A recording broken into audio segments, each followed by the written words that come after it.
In a letter dated 22 January 1870, Mazzini wrote to Pike. Now, Albert Pike is this high mason who wrote the manual, if you like, of Scottish Freemasonry. He said the following: "We must allow all of the federations to continue just as they are. It must appear as things are as they were in the beginning, with their systems, their central authorities, and diverse modes of correspondence between high grades of the same right, organized as they are at present, but we must create a super right, which will remain unknown, to which we will call those Masons of high degree, whom we shall select. With regard to our brothers in Masonry, these men must be pledged to the strictest secrecy. Through this supreme right, we will govern all Freemasonry, which will become the one international center, the more powerful because its direction will be unknown." Now, Albert Pike wrote a letter to Mazzini, and that was dated August 15, 1871, in which he propagated that there should be a world order, a one order where all nations are under the control of one central organization. And in order to achieve this, they planned, and there are numerous quotes for this, so I've put a number on the screen because some will say, I don't trust this, I don't trust that, I don't trust the other. Here are references down there, there are references up there, there will be references in other slides, so it comes from different sources. He said, and this was, by the way, on display in the British Museum and could be seen there until it was taken away. "The First World War, to overthrow the power of the Tsars in Russia, protector of orthodoxy, and bring about an atheistic communistic state." Did that happen? Yes. Now that was written long before this event. Long before this event. This was written in 1871. This war broke out in 1914. The Second World War. That's also written long before the event. To originate between Great Britain and Germany, to strengthen communism as antithesis to the Judeo-Christian culture, and bring about a Zionist state in Israel. Did it achieve this objective? Yes. In fact, after this war, Israel, in its present form, was reinstated under the protection of Britain.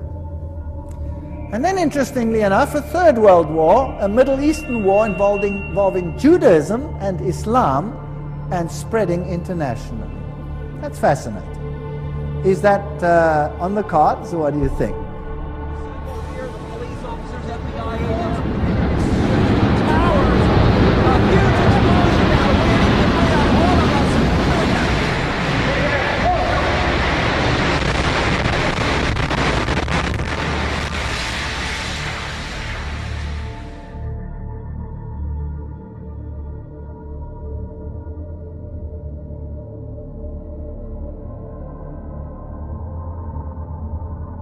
Certainly sounds like we are on track.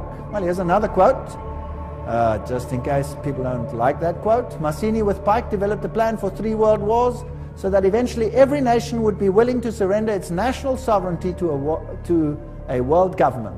The first war was to end the Tsarist regime in Russia, the second to allow the Soviet Union to control Europe, the Third World War was to be in the Middle East between Muslim and Jews and would result in Armageddon."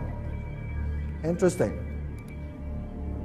Now, how were they going to do it? Let's read what Albert Pike wrote about these wars and how they were going to be unleashed. He wrote, quote, "We shall unleash the nihilist and the atheist," so the destroyer and the atheist, "and we will provoke a formidable social cataclysm which in its horror will show clearly to the nations the effect of absolute atheism. Origin of savagery and the most bloody turmoil. Then everywhere the citizens obliged to defend themselves against the minority of revolutionaries will exterminate these destroyers of civilization, and the multitude, disillusioned with Christianity, will receive the pure light through the universal manifestation of the pure doctrine of Lucifer. The destruction of Christianity and atheism, both conquered and exterminated at the same time." Wow, what a clever plan. So you rub the two systems which you create up against the other. You create atheism, as an antithesis to the Judeo-Christian culture. You have these two clash until they rub each other up, and then out of that you will get a new world order where you have a new religion which is far more esoteric and actually honors Satan. Isn't that a rather clever plan? Well, it's very successful. That is why Ordo ab Cao is the verse, if you like, that Freemasonry uses. This is one of their documents, remember, that I photographed in a Masonic lodge.